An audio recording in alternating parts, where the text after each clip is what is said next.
am Sunanda, the one you have known as Yesha Ben Joseph. The skies are turning bluer and the people of the planet Earth are turning their faces to the sun, feeling the light which bathes all of you, blessings you with love of God as you go through your days. You can feel the light-hearted vibration of your dear Mother Earth who is celebrating her new birth, her ascension into the fifth dimension. You are being invited to join in the uplifting energy which is being sent to you from Prime Creator to lift your hearts and to help you experience the power of being connected with your heart mind. Your heart mind, or as I prepare to say it, your heart mind is the place in your heart where you can think, feel, and know things that your brain alone cannot comprehend. You are complex beings, humankind, and you have the ability to establish your neurological connection within your body in a variety of ways. Most of you have been trained to adopt the configuration which allows you to think only with your brain, bypassing your heart mind. It was believed, under the sway of your scientific approach, that rational thinking is superior to ideas and thoughts which are influenced by feeling. This arrangement is very unfortunate, since it makes you far less intelligent and creative than you would you would be had you retained and developed the whole body intelligence you were born with. This has at last been discovered by your scientists, but it has not yet changed the way you educate your children. I will have suggestion for you here to help you restore your innate connection to the power of your heart mind. As many of you have discovered, meditation is a powerful tool for restoring yourself to peace of mind. Let us discuss for a moment how meditation can change your relationship with yourself. You are familiar with prayer and the calm feeling it brings when you send your entreaties and your expression of gratitude to God or to other masters. We hear your prayers and we work with what you ask of us, in cooperation with your higher self. We cannot go against your master plan for this lifetime, which your higher self oversees, but we do try to offer love, compassion, and acceptance. As it has been traditionally practiced, prayer is a one-way conversation from you to us. We wish to open that channel to allow for a two-way communication now instead. The great power of meditation combines a calm and focused attitude similar to prayer, but with your channels open to receive communication from us in response to you. Prayer is often used to plead with us for mercy or to stop the pain in your life or the lives of others. We are not in a position to answer this kind of prayers because these events are not caused by God to you alone. They are usually a part of the individual plan which you work out in cooperation with God, your higher self, your guides and helpers, and Prime Creator. We will immediately respond to offer relief if the request you sent addresses something which was not intended to be in your life plan. Now, meditation is a more open form of communication. It allows you to reprogram your systems to receive on a higher wavelength so that you can hear our answers to your prayers. We prepare this conversational approach.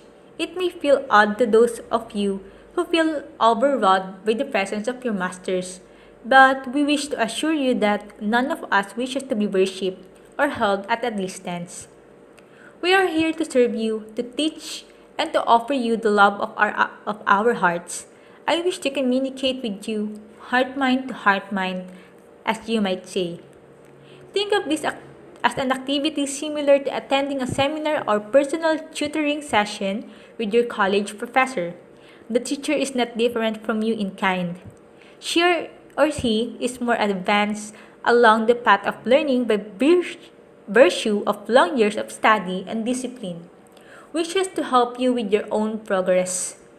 This is the way we see our work. We welcome close communication with those who are ready to move ahead in their soul work. This soul work always involves some form of the progression I have mentioned earlier.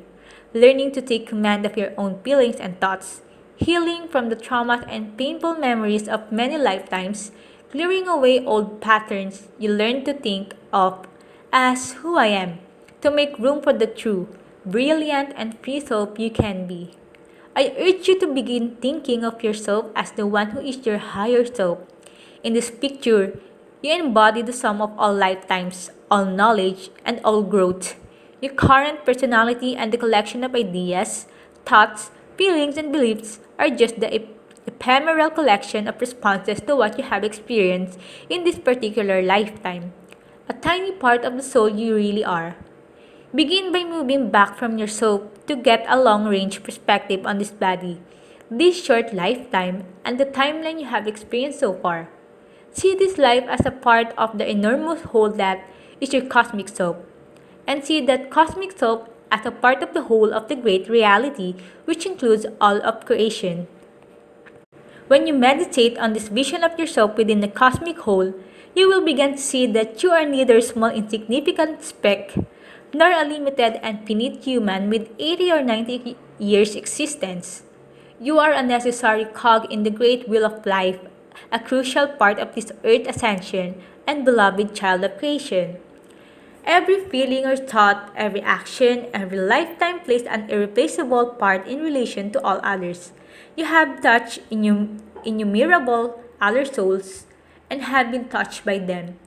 There is no insignificant expendable being. There is no meaningless or unnecessary event. There are no accidents that do not play an important part in the unfolding of the shared destiny of humankind. When you look at yourself from this perspective, you will begin to understand how we see you. Everyone is precious. Every being is unique. We feel immeasurable love for you and hope for the future of our ambitious project. You have all worked with me on this throughout many lifetimes here on earth. Each of your lifetimes have been your way of progressing along your soul path to a higher level of enlightenment. In this way, you have done your own part in creating the rising tide which elevates everyone on the planet. In addition, you have done your part in the interplay with others, your soulmates, acquaintances, and friends. Some of you have agreed to lives in which you challenge others by pushing them toward greater independence or greater compassion or tolerance for others. At times, those of you who wish to advance in your ascension even made the sacrifice of playing the role of the oppressor, which inspired others to organize against the oppression to become advocates for the greater good. You see, this is the powerful irony in the experience of life in Earth.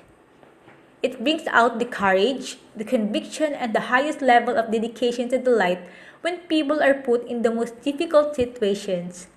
It is the model which has been adapted for training soldiers who will face the most difficult challenges in battle, popularly called boot camp.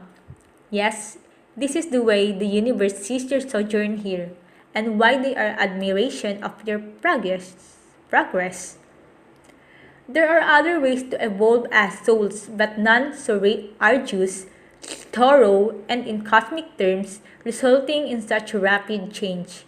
In the short period of about 7,000 years, this civilization has evolved into a relatively effective overall arrangement, in which most of the people on the planet are fed, clothed, and sheltered to such a degree that the population has grown exponentially.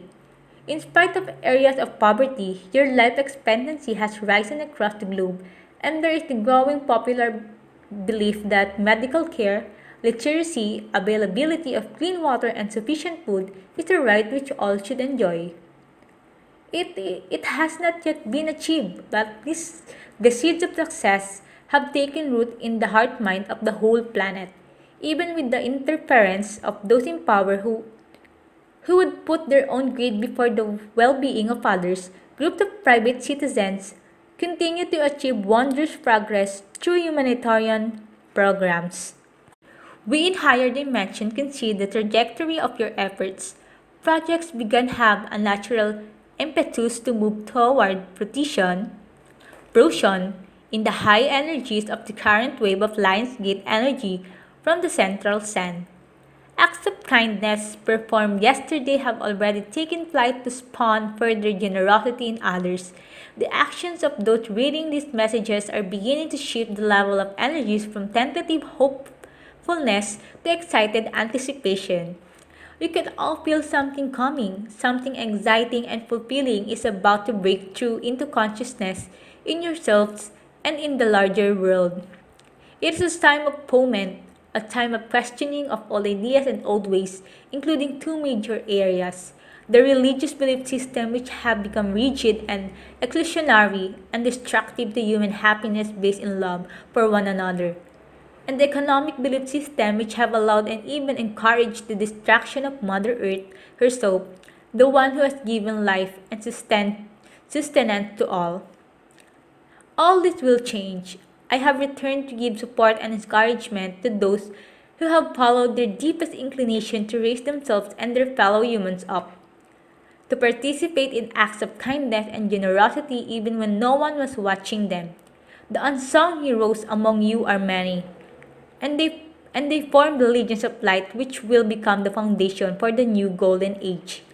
I commend you, and to all who are newly awakening from their slumber, I greet you with open arms and welcome you to the glorious march toward liberty, equality, and the deepest happiness which arises from the sense of oneness with each other, with Creator, and with me.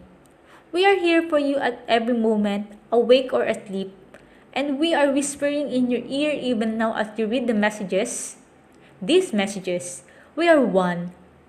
I am Sananda, the author of these messages, and the one you knew as Jesus.